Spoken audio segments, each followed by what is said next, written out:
ಮಾತ್ರಕ್ಕೆ 1,330 ಕೋಟಿ ದೇವಾನು ದೇವತೆಗಳು ಏದಾರಿ ಬೇದಾರಿ ದಿಕ್ಕೆಟ್ಟಿ ಓಡಿ ಹೋಗುತ್ತಿರುವಾಗ ಒಂದು ಮನುಜನಾದ ನೀನು ಬೇತಾನನ್ನು ಬಿಡದನೆಂದು ಯಾವ ಗಳಿಗೆಯಲ್ಲಿ ಅಪಹಾಸ್ಯ ಮಾಡಿ ಜರಿದೆಯೋ ಮೊದಲು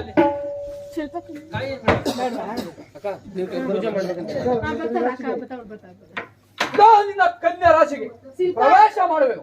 ಮುಂದೆ ನಿನ್ನ ಪಾಡೇನಾವುದು ನೋಡುತ್ತಾ ಇರು ಮದ ಅಂತ